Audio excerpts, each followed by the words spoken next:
Hello everyone, welcome to the fifth lecture on reinforcement learning. Today we're going to be looking at Monte Carlo methods. So we're going to start by discussing what Monte Carlo methods are, and we're going to start with their history and briefly mention their applications outside of reinforcement learning. And this is going to help us then understand how they can fit within reinforcement learning. So we're going to be looking at using Monte Carlo methods for solving the prediction problem of estimating the value function. And we'll just see that they mainly just involve lots of averaging. And so we're going to rearrange the definition of doing all this averaging of a mean effectively into an incremental mean. And that's going to let us do more local or incremental calculations. And then, well, we're going to start looking at how we can do control and learn the optimal policy using Monte Carlo methods. So if you remember last week, we had the idea that we would iteratively evaluate the policy, which we would use to work out what the value function was for a given policy. Then we would learn how to optimize that policy, taking that max over the actions to find the best policy. So we're going to basically be doing that same idea of, first of all, doing these for prediction and evaluating a given policy, and then using it to do control. That's where we can learn the optimal policy within the framework of Monte Carlo methods. And this is going to bring us into examining problems of how we can balance kind of exploration of the environment versus kind of exploiting it to behave optimally within it.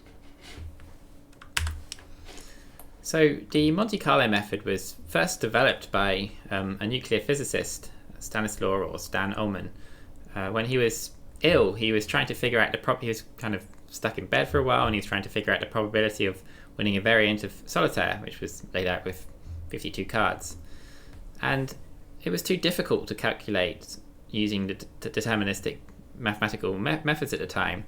So he just thought to himself, well, maybe I'll just randomly sample 100 games and then I'm just going to average the results and see what my chances of winning is. So this was this kind of first idea of where the methods came from. And he discussed this method with John von Neumann, who immediately recognized its potential for computer simulation. And they started to use the approach to run calculations to understand neutron diffusion in fissionable materials to develop nuclear weapons. But they needed like a secret code name for this technique, this idea of randomly sampling and trying the games out and then computing the results. So they called it the Monte Carlo method, named after the casino in Monaco. And the method is really widely used today. So in computer graphics, if you have some complex integral like the rendering equation, it's an otherwise very expensive or intractable integral in many ways, and that actually models light transport. So it models how all the photons come into hit a material and bounce off, and you have to sort of solve that problem, work out where the photons are going to end up. And how do you compute that? Well, you can just sort of take a random observation and you can randomly see where they end up, and you can kind of average together all the results. This is kind of the basic idea of Monte Carlo methods, and you can see in the example here, this is an example of Monte Carlo path tracing, and you kind of start off with this noisy estimate, but with enough averaging, with enough noisy samples, over time it converges on this very high quality, high realistic output image. So with enough random rays, I suppose, within each pixel. So those rays are eventually going to, as you average the results of all of those random rays, some of those are going to hit different surfaces and different results. And when you kind of keep averaging all of those intensity values, you end up with this final high quality picture. So it's widely used today to solve difficult optimization and integration problems, especially in physics, in chemistry, in astrophysics, in quantum chronodynamics, aerodynamics, weather forecasting, and so on. My research group, we recently had a paper accepted at IEEE Bioinformatics and Bioengineering, and where we used Monte Carlo methods to basically find whether two proteins combine to each other. So this is like we had these two surfaces, and we randomly sort of started rotating one of the surfaces, and we randomly sort of fired it into another one with loads of random rotations, and we sort of measured the contact or the binding energy between the two, and with enough random trials, and you keep averaging the results, you can kind of find a nice binding contact approach. So that's kind of the concept behind them. It's this idea of randomly sampling and averaging. So let's try and be a little bit more formal. So formally, what does it involve? I'm just going to read the slide here. Basically, we apply this repeated random sampling to obtain numerical results for difficult or otherwise impossible problems. And then the general approach is outlined here, where we define the domain of possible inputs. So this is some example where we approximate pi. We define this domain we want to calculate over it, the space of which we're going to do our sampling within. Then we generate our inputs randomly from a probability distribution over that domain.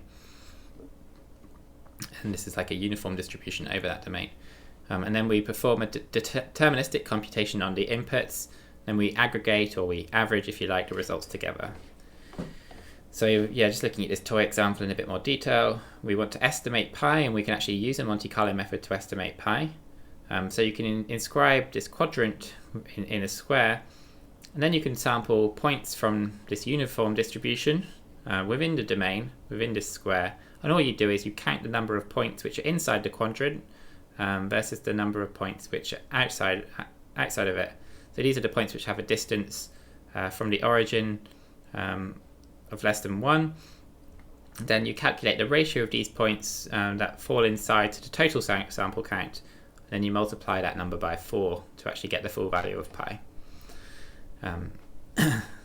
And basically it's very sensitive to the distribution you sample over. And in this case, the uniform distribution is the best approach. But in other cases, for other applications, maybe you can use other prior distributions which may or may not make more sense and lead to faster convergence. So choosing a more sensible distribution with respect to your application is known as importance sampling. So if you're sampling light rays, it might be that you know some characteristics of the distribution from which the rays fall, so you can choose a different distribution, which would be your importance sampling strategy. This might lead to better convergence in certain cases. So if we recap the empirical risk minimization problem that we outlined in a previous lecture, where we just had, we had these observed samples from an underlying data distribution. If you remember that blue function, we had our observations of it in red. So we approximate the function based on our observations. We fit that red line to the observations of the blue function. And we said that learning from parts of the signal outside of the observations wasn't useful or even possible. Well, in Monte Carlo reinforcement learning, it's the same kind of idea. We just really learn from our experiences of playing the game, rather than trying to iterate through every possible state in the game, which would be unlikely. So this means that we don't need to do what we did in dynamic programming. Do you remember we had that outer loop in the code? We sort of said for every state in the grid world, in the environment, and then we did our updates within that. We computed our value function within that. So we had that big loop for every state. Well, in Monte Carlo reinforcement learning, we actually don't need to do that. We can just start playing the game, and we can actually learn from our game samples. We don't need to iterate in that outer loop over every possible state in the game, and that's actually often computationally intractable, such as with your Atari coursework. You consider the amount of frames that are in that coursework. You can't possibly iterate through every state in every possible game, just because if you're playing the game for 1 minute, 2 minutes, you're going to be going through thousands, hundreds of thousands of states, which is going to be too much memory too slow to just go through every single possible state. And in many cases, you can't actually observe some of those states. It's so unlikely that you would ever even see those states. So you can't really create this tree of every possible state. You can't branch it out. The branching factor is too large. So in the first frame, what if you pressed all possible inputs, and then in the second frame you consider every possible input you could take on the joystick. On an Atari you have that joystick, and then you can also have the fire button. If you expanded that tree, it would have a much too large branching factor with tens of thousands of frames. You'd never be able to possibly store it or process it. But with Monte Carlo reinforcement learning, you just build up the value function by averaging returns as you actually play the game, and you can actually solve for doing that. So it's really our first full solution to the reinforcement learning problem, and it'll be the foundation for more advanced methods as we go through. And yeah, we would formally say it's model free, so it requires no knowledge of the MDP transitions and dynamics and rewards. You can actually get those in while you're actually playing your episodes of the game, learning from episodes of experience. So we don't need to know explicitly all of those transitional dynamics. We can just learn them as we go. And yeah, the simple idea, as we said, is the value function itself can be basically we can use an empirical mean return to compute it. So formally, the first thing we do with Monte Carlo reinforcement learning is to observe some observations of, or observe some episodes, I should say, of experience under the policy we're currently evaluating. So if you remember, the policy could be something like just the agent being drunk and randomly walking around. So it could be like just in this grid world, it could just be taking any random action. That could be one policy. And what we want to do is we want to learn a much better policy, a policy where it sort of maybe gets experienced in navigating the environment. So yeah, it could be it may just be like running around randomly, but what we're going to do is we'll look at those episodes of experience as it sort of starts to walk around randomly.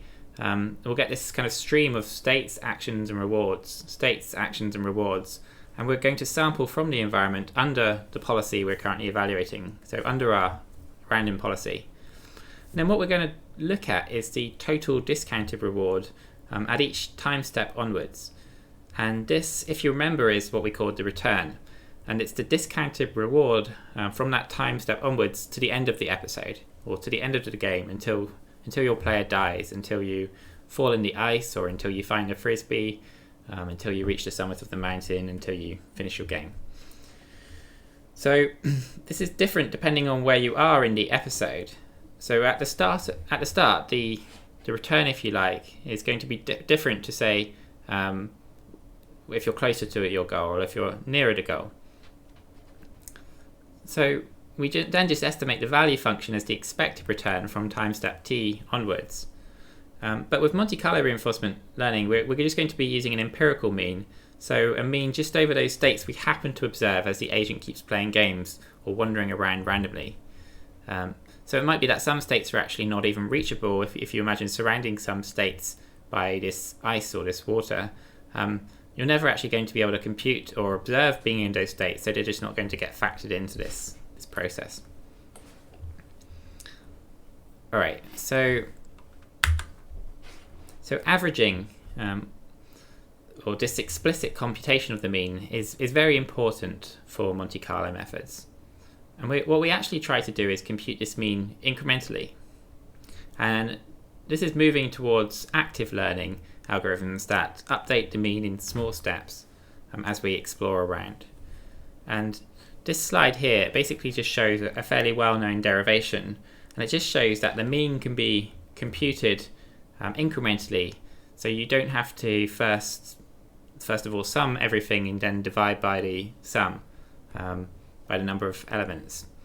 This is really useful because it basically means we can decompose these full episodes into some local formula. So let's just read this equation briefly and see how it works. We start by just summing over all k elements and dividing by the number of k. In this case, we're just multiplying by the reciprocal here. So it's just an averaging. That's the definition of the mean, right? But then what we're going to do is we're going to sort of take the last element out of the sum. So we're going to sum out to k minus 1 elements. And then we can see on line 3 here that the sum is really just k minus 1 times the mean. So you can just take your previous mean up to k minus 1 and then add on your new element xk and divide by k again. Okay, and lastly, this just can be all rearranged so it's more clear to see that the new mean here is really just going to be the old well, it's just going to be the same as the old mean. So the old mean here, plus some small amount or some small step size, this is 1 over k, towards the difference of your new element here and your old mean here. And you might think of this a bit like a kind of gradient descent step, or we're moving towards an estimate here. And actually a lot of reinforcement learning algorithms you'll see take this form here, which is equivalent to this. But we've kind of decomposed it into this incremental mean, this moving mean. It's like we have this error term. So you could think of this part in the brackets here as this error or an estimate based on the previous mean for what the value is going to be. And we have this new observation, xk, we get, and there's some kind of error between what we thought was going to happen and what our observation is. So we then update our old mean a little bit by this 1 over k in the direction of it to minimize this error term here. And lots of algorithms take on that form. And actually we'll see in later lectures, this 1 over k can be sort of a bit like a learning rate parameter. It can just be some small value that we choose. We don't even need to be 1 over k. We can just have it as some small step value. So we just move we update our estimate based on new observations xk as we go along, as we play the game. It's really, really useful. So let's now go back to the Monte Carlo algorithm, and we'll update our definition, this time using an incremental mean. So we can now, basically, we can compute the value function without keeping track of all of the elements. So the value function is really the thing we're trying to evaluate. It tells us the value of being in a particular state. If you remember those examples on the mountain trail, the value function is sort of saying, how good is it to be at the bottom of the trail where I don't have a beautiful view, or how good is it to be at the top of the trail with this gorgeous view, or how good is it to be in the state where I'm just lying down dead in the bottom of the valley with my legs broken. And it tells us, like, as we move along the trail, how the value increases as we get close to our goals, our rewards in the future. So we can now compute this value function without keeping track of all of the elements. So first of all, what we do is we just sample episodes. Again, this is unlike dynamic programming where you have to go through every single state in some outer loop. Now we just sort of start playing the game. It's a model-free method. We just start sampling our games. And then every time we visit a new state in our game, so we're playing Atari, we visit some new state, we then increment some counter stored for that state, so we can see basically how many times we visited that state under the expectation of that policy. So it might be that sometimes you sort of go back and revisit the same state again. You can imagine just like being stuck in a maze and walking around in circles, and eventually you will come out of the maze and start finding new paths. Basically, we keep some counter. We cache some time to store it in a table or outside in global memory. We store this counter n just so we can remember how many times we've visited previous states within a given episode. And then what we do is we'll update every time we see that state. We're going to measure the return from that state onwards. So we'll actually, before I get onto that, I'd probably like to say it's probably worth mentioning there's a variant of this where we only increment the counter the first time we visit the state. So there is a variant of this approach where we don't sort of count every time we visit the state. We increment the counter the first time we visit the state in an episode. That's actually called first visit Monte Carlo evaluation. But in general, it doesn't really make a huge difference. It depends on the domain. We'll see more of this when we go into later lectures on TD learning. But with that visit count for each state in the episode, what we do is we'll update every time we see that state. We're going to measure the return from that state onwards. So we'll look at the error from the value function, VST, which we thought was the return what was going to be, and it's the return we've actually observed. So you may see the similarities between this equation here and the incremental mean derivation, but basically it's where we get this error here between the return and the value of that state, and we're going to update our mean estimate of the value function a little bit by this 1 over n of st in the direction of that updated return. And this is going to be the framework of how we develop all of our future algorithms. So it's really important that you sort of get this concrete in your head. We're saying we're updating the value function from old one a little bit in the direction of this error, or this mean estimate. Okay. Right. So this framework forms the basis of how we're going to be developing our other algorithms. We're going to replace this return later on with other quantities, and we're going to actually replace this little bit here by just some small learning rate, like some very, very small value, some small constant value. So we're just going to say like there's this value alpha here, and now you'll see this is basically like this learning rate parameter. So it means we can forget about all of the old episodes that we don't really care about anymore. And if we set this value here too high, or this alpha here too high, then we may be over-correcting or overestimating what it's going to be. Whereas if we set alpha here too low, we're going to be underestimating. And you may see we're now moving towards algorithms that don't require complete episodes. And in the real world, we don't really care about all of the past. And we just care about recent events, which is why we kind of prefer these running means rather than taking the true means. So instead what we can do is we can cache the action value or store the action value function. So the action value function is just basically like a large table stored in like as a NumPy array at the top of your program, and it really just stores the value of being in a particular state and also the value that you're going to be taking an action within that state. So here I've just showed like the potential action values for being in every state. Remember, we've got 4 actions, so we would have we've got 16 states, so we'd have a 16 by 4 NumPy array, and then over time we'd be updating our action value functions, and then we would see that certain actions are more likely, have better values, so the action of going right is stronger or larger than the other actions.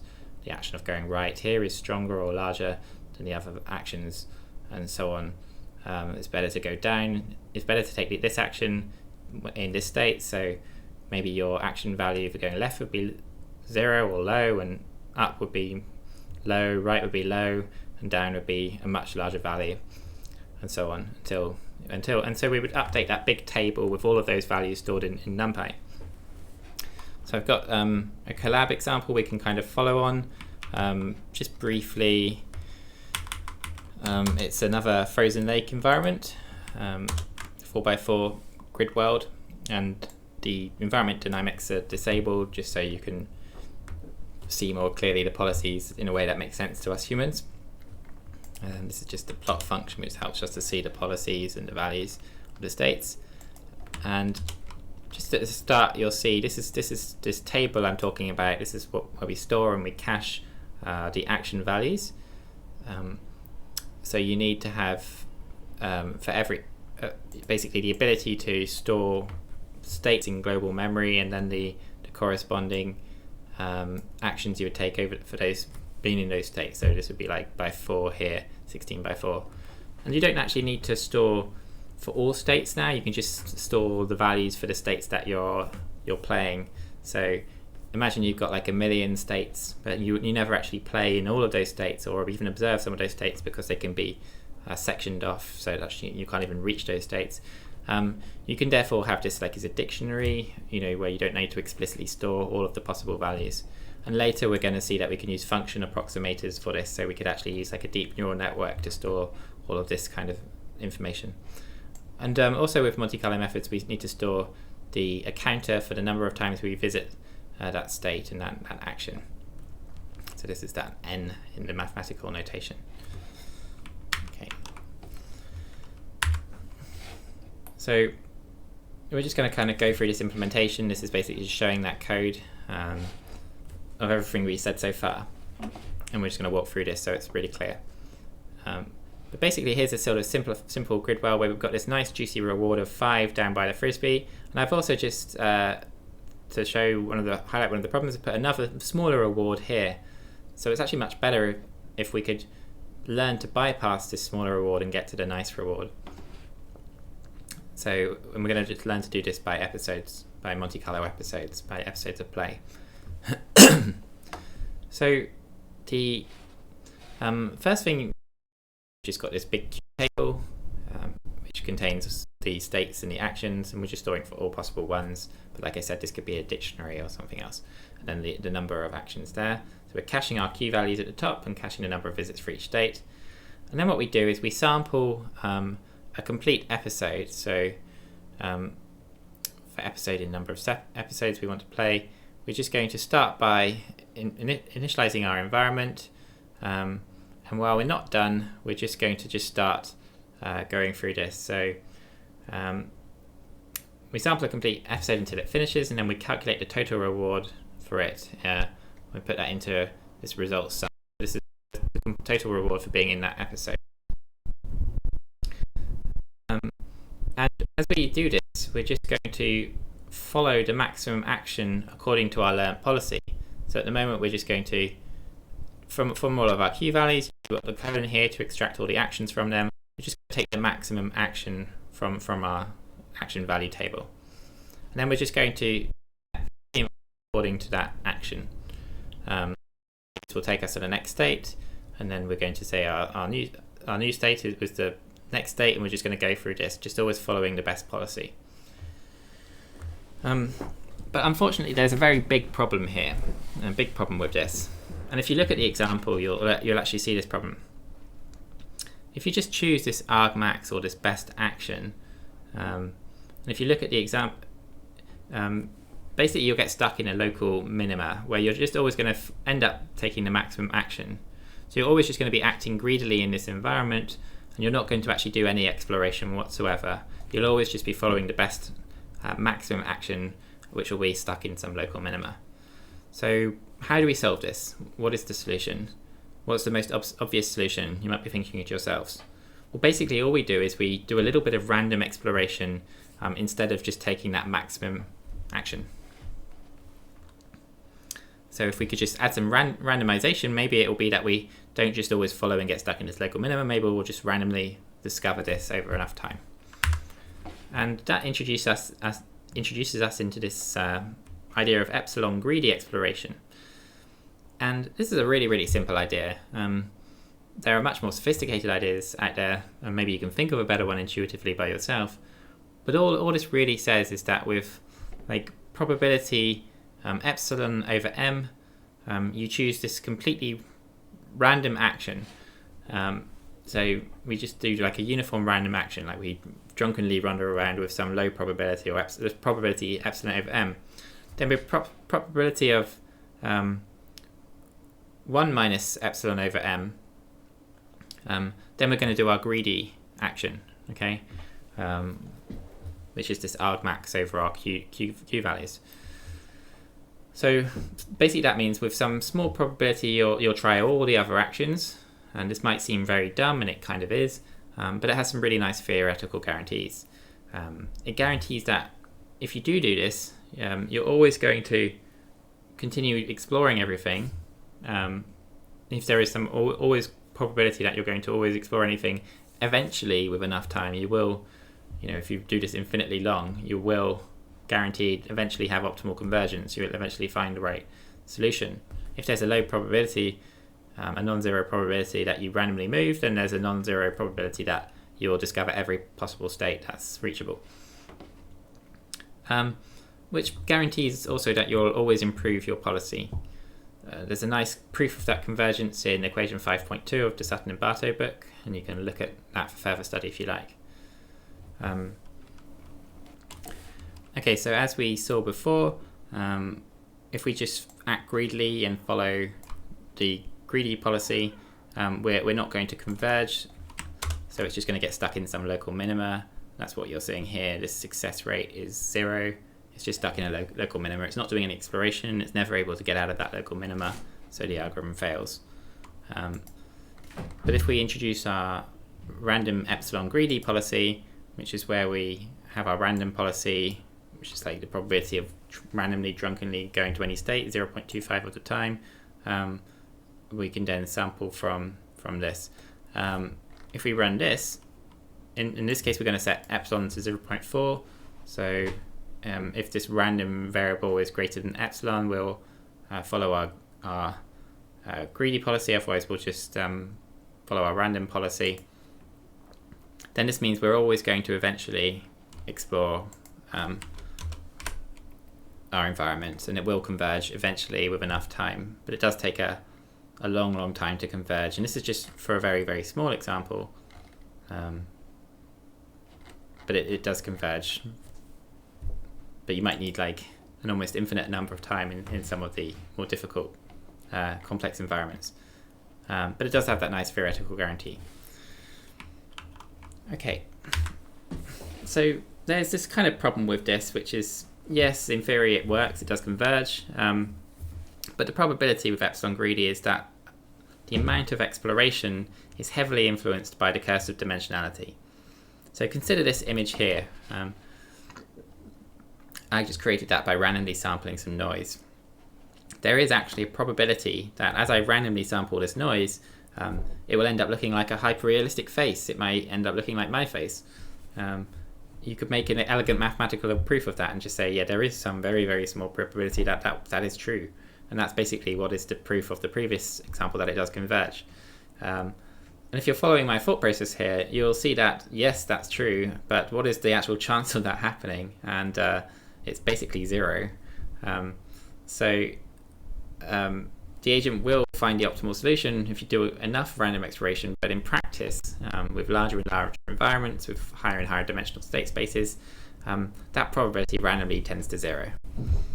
And in practice, with reasonably amount of data, or reasonable environment dimension, you'll never in your entire lifetime observe a hyper-realistic image of a face there, and you'll never stumble upon the optimal strategy. And the Bellman equation also says we do actually need that argmax in there to reach optimality. So in other words, we're kind of at this tipping point here. When we've converged on the optimal policy, or pi star, we shouldn't be doing any exploration at all. We shouldn't be doing this random sampling once we've started to reach convergence. But we've just seen if we follow that argmax, we're never going to end up exploring, and we're going to be stuck in this local minima.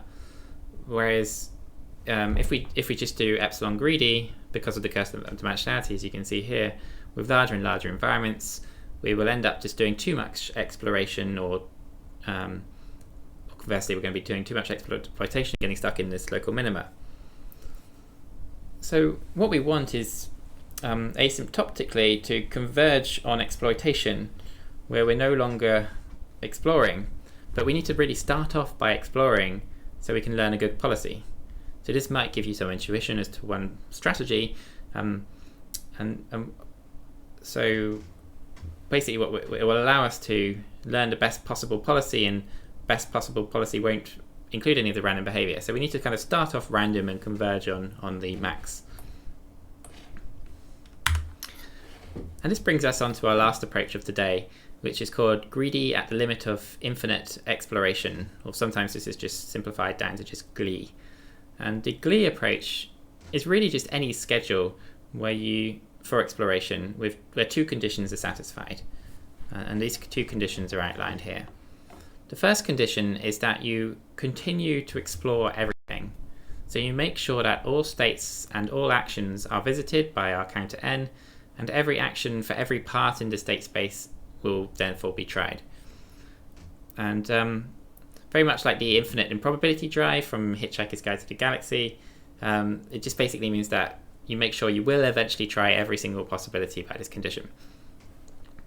But yeah, the epsilon-greedy approach has this property, so eventually at random it will choose every action, and everything will be tried.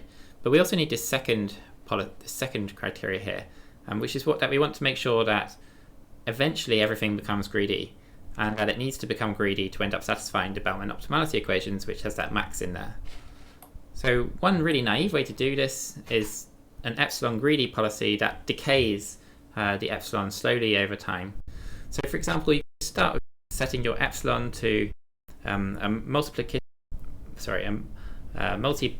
inverse of the number of episodes k, where epsilon is equal to 1 over k, and you can so like imagine just setting epsilon to 1 over k, and then it's just going to decay slowly. So just annealing your epsilon slowly over an infinite number of time, and then the rate of which you anneal corresponds to whether you favour exploration or whether you favour exploitation. So doing this satisfies both of those properties, and therefore guarantees convergence to the optimal policy, and that's really it. You've now got your first model-free reinforcement learning algorithm, and you can just kind of sit back and throw it into any environment, and eventually it will learn the optimal policy. It will see everything infinitely often, but asymptotically everything will be optimal. And it's a bit like the ants picture here. They start by initially sort of exploring out, and then eventually they find the optimal paths, and they just start following those particular paths. So putting this together, this is what our complete Monte Carlo reinforcement learning algorithm actually looks like now. So this is just one simple example. You can write this annealing part with any function you like, so long as it satisfies both of those properties. But it's really the same as we saw before. This time we anneal gradually down to 0. So it starts off at 1 and it gradually tends to 0 after an infinite number of trials. Yeah, like you said, you can just write it the way you like, but you've got to really consider the sparsity of the rewards, the dimensionality of the states and the actions, and so on. So this is really a good area with your coursework to start sort of investigating the amount of exploration and exploitation. So, okay, yeah, we'll just start by choosing a slow annealing rate, and for the first 10,000 episodes, and then we'll have this exponential decay in there. And you might want to plot functions in Desmos to sort of get a feel for how they work. As an exercise, yeah, I would definitely recommend just trying this on some simple examples to really get some intuition behind it. But the rest is therefore after that the same, except it doesn't really get stuck at local minima now. So when it's converged, we can simply choose the maximum action and view the policy to view the optimal policy, where the game is therefore considered solved. So just a couple of notes. In this example, we're just doing an argmax here. It's possible to actually learn a stochastic policy, so learn some distribution over the optimal actions. And I'll just kind of, this was actually shown like in the dynamic programming lecture collab code, if you want to refer back to that. So just like quickly running through the last part of the code. Okay, let's just, okay, that was showing the previous one, which did actually converge after a lot of time. Now we're going to start with a much larger environment, which doesn't really work if you want to try this with the previous, just with epsilon equals 0.4. But now what we're going to do is we're going to add this annealing rate in here. If you want, you can just set that to 0.4 if you want to try it by yourself and see if this does converge. But now we're going to try it and see what happens. Okay, so it starts off with epsilon as 0.1, doing a bunch of exploration. The success rate is low. Remember, this is a much more difficult environment to solve.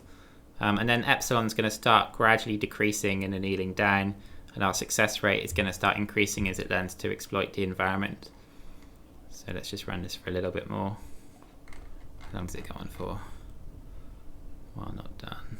Okay, for some number of episodes. So our epsilon value is getting quite low now. The success rate is starting to increase a lot faster as it sort of starts to develop some nice intuition. And actually, this is a run I made earlier, and you can see it's actually learning a very sensible policy, which looks kind of optimal. Okay, so I think I'll leave that there.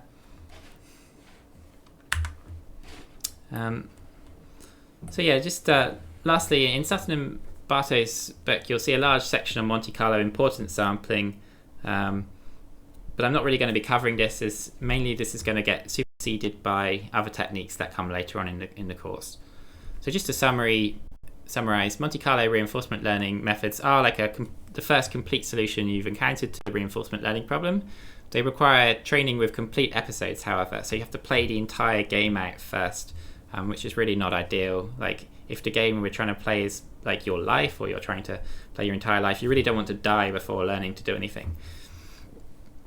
So it'd be much better if we could just learn on the job as we go, before like playing an entire episode and then going back and learning from that. They're model free, so you don't actually need direct access to the transitional dynamics. You don't need all access to the MDP, and they can balance this exploration versus exploitation problem with this idea of epsilon-greedy and then annealing epsilon over time, satisfying those two criteria within the GLIE approach and coming up with your own schedules to balance this. They eventually do converge on the optimal solution, but you've got to really balance this with the cursor dimensionality, the fact that yes, this theoretical guarantee is true, but also maybe in some cases so unlikely that even with the heat death of the universe you'll never actually see it. Okay, that really concludes the lecture. In summary, we've seen all of this. Now you can actually go ahead and solve these and start to investigate balancing this kind of exploration versus exploitation, and we've introduced these kind of key issues, which is one of the fundamental problems in actually reinforcement learning. All right, that's everything. I hope you have a good week.